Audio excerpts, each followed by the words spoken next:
Nagpalabas na po ng panibagong kautusan at kapasyahan, ito pong si Pangulong Marcos Jr., hinggil sa mga mananatili at matatanggal po sa pwesto. At isa po sa pinakatampok ay ito nga hong pagtatalaga ni PBBM kay Police Major General Nicolas Torre III bilang susunod na hepe po ng Philippine National Police. At lumilitaw nga ho na sabi nga po ni Executive Secretary Lucas Bersamin na ang mga ganitong promotion ay kadalasan ay reward. So nabigyan po ng reward. Ito hong si General Torre, dahil sa alam niyo naman yung pinakahuling na ginawa ho niya ay ito hong mabilis na pagkaka-aresto kay dating Pangulong Duterte at siya po ay agad na ipinatapon. Hindi na lumipas ng 2 araw, isang araw lang ho, maghapon, ay agad nang ipinatapon diyan po sa sa The Hague, Netherlands, yung sa ICC, mga kababayan. So dito ho ay bagamat marami po ang mga nagsasabi na baka kasi isipin maging persepsyon ng marami na bata-bata system o kung ano man, pero ang sabi po ni Secretary Bersamin, ang ganyan mga promotion ay reward at bukod ho dyan ay ikinokonsidera yung merito at yung performance. Ito, pakinggan ho natin. Ito pong si ES. Alam mo, lahat ng promotion reward yan, But most promotions are given on merit. So let us assume that this was given on merit because, it was not an easy decision on the part of the President. Paliwanag ni Secretary Bersamin, confidential ang appointment elements ng isang PNP chief. Ngunit tiniyak nito na performance ang isa sa palaging tinitingnan ng Pangulo. Inaasahan naman na isasagawa ang turnover of command ceremony mula kay outgoing PNP Chief Police General Roel Francisco Marbil papunta kay Police Major General Torre III sa darating na Lunes, June 2. All PNP chiefs serve at the pleasure of the President, whether they have a term or not. If the President wants to terminate them, he could do that. But let us just expect that General Torre will be there until the end. Okay, so yun po ang binabanggit ni Executive Secretary Lucas Bersamin na talagang ang promotion, yan, katulad ho dito po kay General Torre ay reward. Reward po yan, narinig nyo naman ho. Pero, kasama rin daw ho yung merito at ang pagiging hepero po ng Philippine National Police ay maituturing na yung tiwala ho ng Pangulo. Kasi dun ho kay General Torre po nagtitiwala ito hong si Pangulong Marcos Jr. At siyempre talaga namang yung ginawa ho ni General Torre, mga kababayan, ay di ba yung talagang kumbaga sa ay isinugal niya yung kanyang pagmumuka. Ano ba ibig sabihin? Yung kanyang, di ba, biri mo, talagang ginamit ho siya na, arrestuhin mo si dating Pangulong Duterte. So ginawa niya ho, yung kumbaga sa ay tama. Sinunod niya yung misyon na gawin. Ito ho, at di ba, pagagaling po sa Hong Kong ni dating Pangulong Duterte, diyan po lang sa RIA, sinalubong, dinala po sa Villamor Air Base at pagdating na hapon ay agad na ipinatapon doon po sa ICC sa The Hague, Netherlands. So yan na nga po, yan na ang sinasabi, reward. Pero bukod doon sa pagiging reward ay ikinonsidera rin ng Pangulo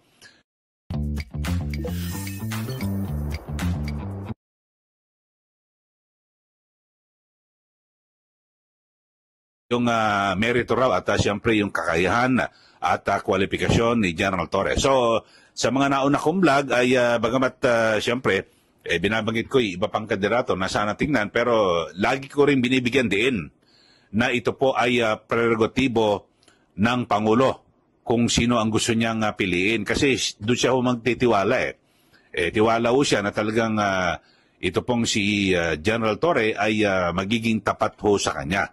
Yun po, talagang yan po, eksklusibo ho na nasa kapangyarihan po ng Pangulo.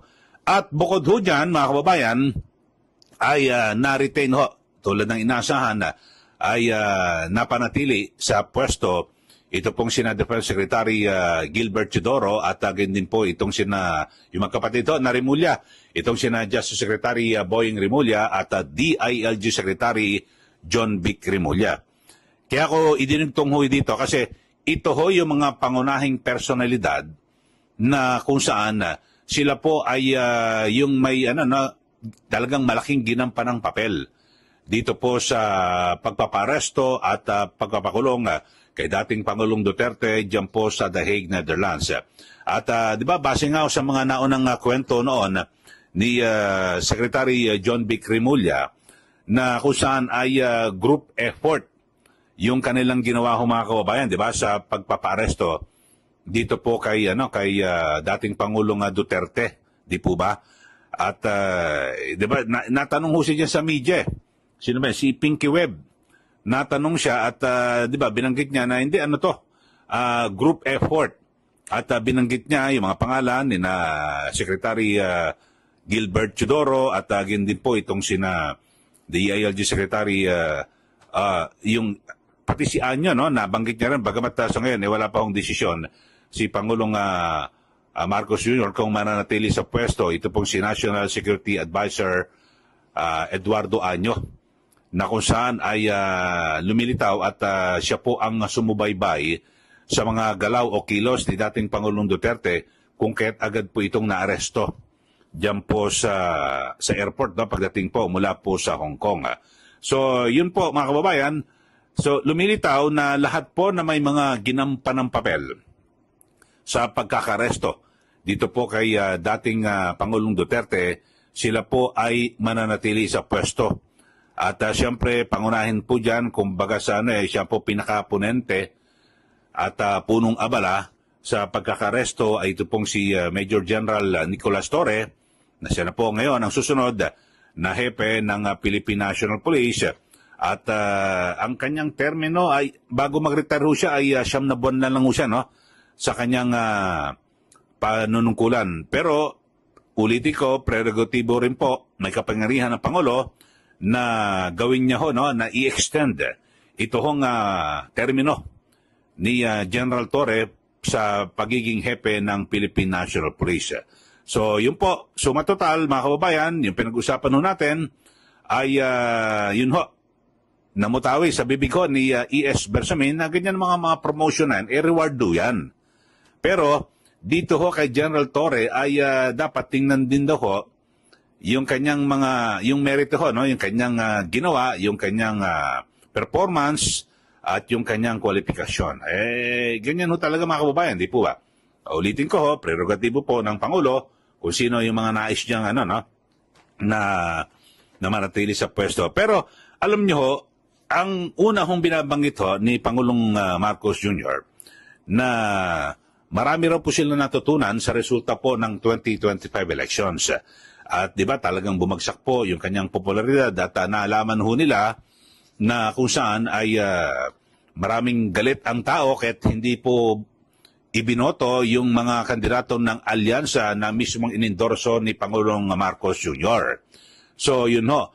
Pero kung atin pong titingnan, isa po sa nakapagpabagsak sa popularidad ni Pangulong Marcos Jr. at di ba marami hong nagalit sa kanya, ay ito hong pagkakaresto at agad na pagkapatapon sa The Hague, Netherlands kay dating Pangulong Duterte.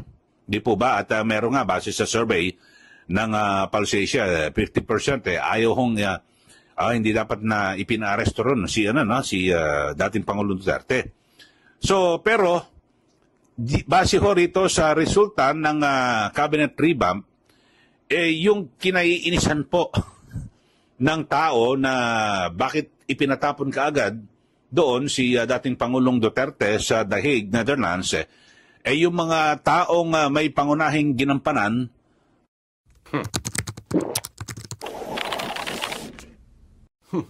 Red Bull gives you wings. Sa pagpaparesto at pagpapatapon kay dating Pangulong Duterte, yan po ay nanatili sa pwesto. So parang nabaliwala ho mga kababayan yung unang sinasabi niya na talagang, di ba, nagising daw po sila at talagang ang binabanggit ho ng Pangulong Marcos Jr. ay Kanyang re-reviewin lahat po ng performance. At kasi pag sinabi mong gano'n, re-review mong performance, gusto mong bumuti ang iyong popularidad at ang siyempre maraming nagalit ho ng mga taga-suporta ni dating Pangulong Duterte. Dahil dito sa niretain niya ho yung tatlo sa mga pangunahing di umanay may papel sa pagkakaaresto at pagkapatapon kay dating Pangulong Duterte, parang baliwala ho ito. Mga kababayan, sino lang mga natanggal? Yung mga natanggal ho at hindi na ho napanatili sa posisyon, yung mga wala namang kinalaman sa pagkakaaresto kay dating Pangulong Duterte at lalong walang kinalaman sa pagbaba ng popularidad ni Pangulong Marcos Jr. So, yun lang ho. Pero yung Solicitor General, talagang ako, nung tumanggi, itong si Solgen Guevara na katawanin ang gobyerno, yung sa kaso ho ni Duterte, talagang, sabi ko, sigurado matatanggal. Yun na, natanggal na ho, mga kababayan. So, abangan ho natin. Pero parang wala na ho, wala nang saysay para hintayin pa yung mga susunod na hakbang o desisyon ng Pangulo dito po sa cabinet revamp. Kasi yung tatlo ho na miyembro ng gabinete at itong si General Torre na may pangunahing papel, nakapwesto ulit, tapos na ang kwento. So mukhang magkapatuloy pa rin yung pagbagsak ng popularidad ng Pangulo. Base po yan, sa aking pananaw lang mo yan.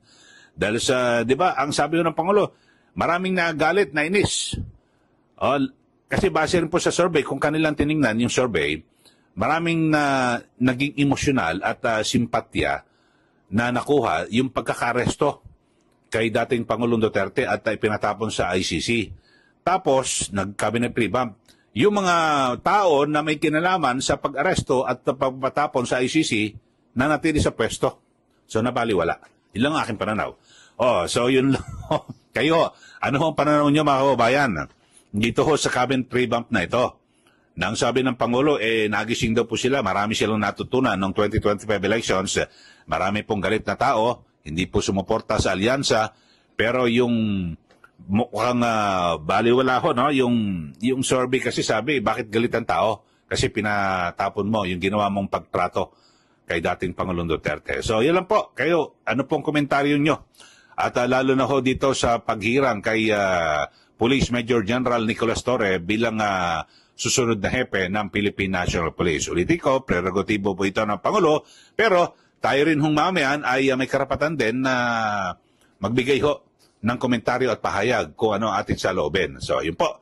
At abangan ho natin yung mga susunod ho na kaganapan sa Malacanang, pero ako ho, wala na. Tapos na. Kasi yan po inaantay ko kung masisibak o hindi. Itong mga may pangunahing papel sa pag-aresto kay dating Pangulo Duterte at ito pong kay General Torre. So, wala na ho yan. Siguro sa ibang issue ay abangan ho natin yung mga kaganapan dito po sa ating bansa.